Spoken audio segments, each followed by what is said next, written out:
रुकिए, कहाँ जा रहे हैं आप? आपको पता है इंडिया ने क्या किया है? जी हाँ, इंडिया ने ऐसा काम किया कि शायद आप लोगों को पता नहीं होगा, तो सिर्फ 2 मिनट का टाइम निकाल के सुनते जाइए, शॉर्ट में समझा देता हूँ।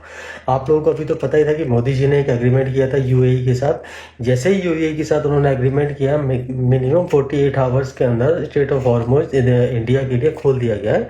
ईरान की तरफ से ऑफिशियली बयान है, वो मैं इसका जो स्टेटमेंट है वो इसमें वीडियो में लगा दूंगा।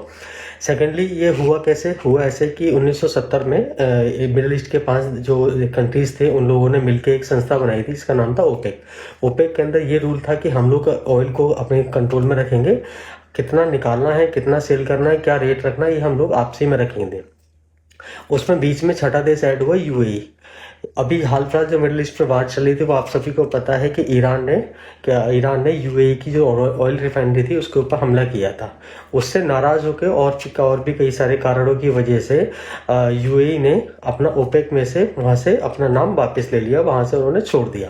देन उसके बाद जैसे ही छोड़ा है, तो इसका फायदा जो उठाया वो इंडियन गवर्नमेंट ने उठाया। इंडियन गवर्नमेंट इन बिटवीन उसके पास वहां पे जो अपना टूर था, मोदी जी गए थे, तो मोदी जी की जब वहां पे डिस्कशन वगैरह हुआ, तो उन्होंने ये बोला कि आप जितना भी ऑयल निकालेंगे, ऑयल की टेंशन मत लीजिए, इंडिया उसके लिए है। इंडिया जितना आप ऑयल निकालेंगे वो सभी ऑयल हम अपना यहाँ पे यूज करेंगे।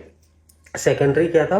सेकेंडरी जी, मोदी जी ने कहा हम इसकी जो पेमेंट वगैरह करेंगे, पेमेंट जो करेंगे वो डॉलर में ना करके दिरहम और इंडिया की अगर जो अपनी करेंसी है उसके अंदर करेंगे। इससे क्या होगा?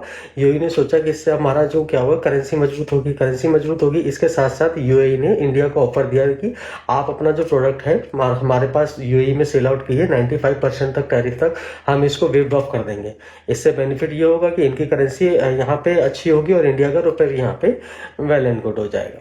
के साथ साथ इंडिया ने एक काम और अच्छा किया है। इंडिया ने यूएई को सिक्योरिटी ऑफर की हुई है कि इनकेस अगर कोई भी वॉर कंडीशंस होती है और नीड पड़ती है, जब जब नीड पड़ेगी, इंडियन आर्मी वहां पर डिप्लॉय की जाएगी for the safety concern.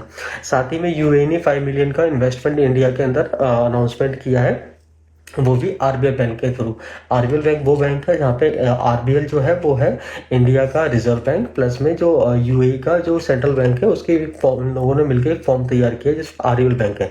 RBL bank ये सुनिश्चित करता है कि जितने भी ट्रांजेक्शन वगैरह यूएई को करी जा रही है वो दिरहम और इंडिया के करेंसी के बीच में ही करी जा रही है, करेंसी के बीच में ही करी जा रही है। जैसे ही अनाउंसमेंट हुआ तभी आपने नोटिस किया होगा कि यूएई का F-16 जेट, जब इंडियन मोदी जी का जो प्लेन है वो इंडिया की तरफ रवाना हुआ था, तो वो काफ़ी दूर तक उन्होंने F-16 अपना भेजा था फॉर द सेफ्टी कंसर्न कि कोई भी अगर एक से बाई चांस कुछ ऊपर नीचे होता है तो वो दे विल